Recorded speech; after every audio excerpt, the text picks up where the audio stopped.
Let's say you finally decide it's time to start learning how to invest. You open YouTube, type in how to make money trading, and suddenly you're hit with three completely different worlds. One video says, stocks are the safest way to build wealth. Another says, crypto is the future of money.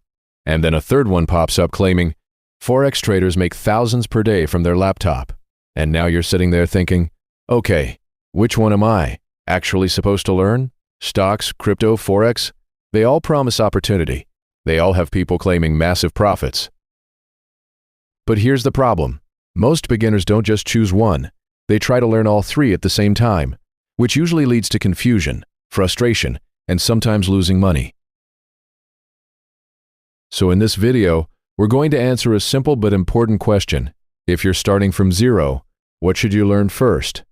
Stocks, crypto, or Forex? And more importantly, why? My name is Jack and I spend way too much time thinking about how beginners should start learning about investing. If you're someone who wants to get into investing but feels overwhelmed by stocks, crypto, and Forex, make sure to hit the subscribe button and give this video a thumbs up if this helps you out. Alright, let's start with a simple truth most people don't like hearing. Most beginner investors start with the wrong question. They ask, which market makes the most money? But the smarter question is, which market helps beginners learn the right financial habits? Because investing isn't just about making money. It's about building skills, discipline, and understanding. And some markets are much better teachers than others. So let's break these down one by one. Starting with stocks. When you buy a stock, you're purchasing a small companies like Apple, Microsoft, Amazon. When those businesses grow and become more profitable, the value of the stock tends to increase over time.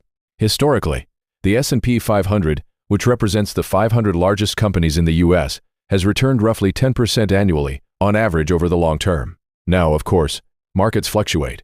Some years are negative, some years are incredible. But over decades, stocks have proven to be one of the most reliable ways to build wealth. Here's what most people don't realize. Many millionaires aren't day traders. They're long-term investors. They consistently invest in productive companies for years, sometimes decades, and the power of compounding does the rest. Now let's look at crypto. Crypto is very different. Instead of owning part of a company, you're owning a digital asset. Some cryptocurrencies are used as payment systems. Others power decentralized applications. And some, honestly, exist mostly because of internet hype. Crypto can produce extraordinary gains. For example, Bitcoin was worth around $1 in 2011 and has traded above $60,000 at various points. That's one of the most dramatic asset increases in financial history. But here's the other side of that story. Crypto can also experience massive crashes. Bitcoin has dropped 70% or more multiple times in its history, which means crypto is extremely volatile. That volatility can create opportunities, but it can also destroy inexperienced investors who don't understand risk. Now let's talk about Forex. Forex is the market where currencies are traded. Traders buy and sell currencies like dollar, euro, and Japanese yen. It's actually the largest financial market in the world, with over $7 trillion traded daily, according to the Bank for International Settlements. But here's what most beginners don't realize. Forex trading often involves leverage, and leverage magnifies both gains and losses.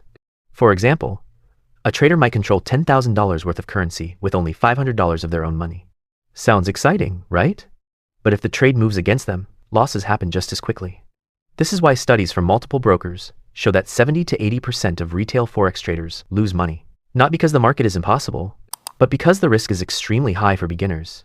So now we have three options: stocks, crypto, Forex, and they all have potential. But the question remains, which one should beginners learn first? Here's what most people don't realize. The best market to start with is the one that teaches long-term thinking.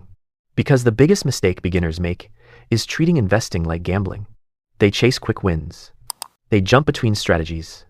They follow hype instead of fundamentals. And that's where stocks have a huge advantage. Stocks naturally encourage long-term investing behavior. When you buy shares of a company, you're participating in its growth. You're thinking about business models, earnings, and long-term value. That mindset builds strong financial habits. Now you might be thinking, okay, Jack, but people make huge money in crypto and Forex. And that's true. Some people do. But here's the key difference. Those markets require much higher skill levels and emotional discipline. They move faster. They're more volatile. And mistakes can be extremely expensive. For beginners, that environment can be overwhelming. Let me give you a quick analogy. Learning investing through stocks is like learning to drive in a normal car. You learn the basics. You build confidence. You understand how the system works. Jumping straight into leveraged Forex trading is like learning to drive in a Formula One car. Technically, it's possible, but the risk of crashing is much higher. This is where it gets really interesting. Once you understand long-term investing through stocks, moving into other markets becomes much easier. You already understand risk management. You understand market cycles. You understand the psychology of investing. Those skills transfer everywhere.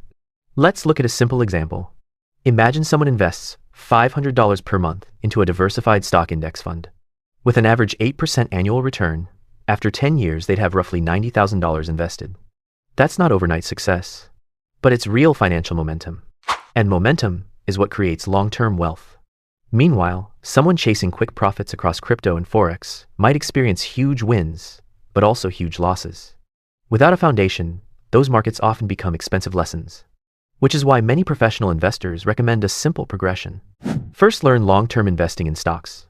Then explore crypto as a small, higher-risk asset, and only approach Forex trading once you deeply understand risk management and market behavior. Because mastering money isn't about chasing the most exciting opportunity. It's about building skills that last for decades. Markets will change. Technologies will evolve. New financial trends will appear. But strong financial fundamentals will always matter. So if you're just starting your investing journey, here's the practical approach.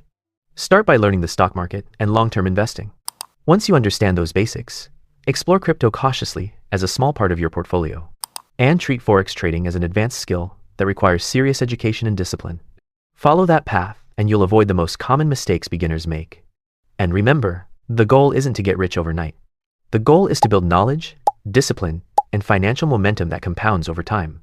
Because once you master those fundamentals, every market becomes easier to understand. If this video helped clarify where you should start, hit the subscribe button. And I'm curious about something.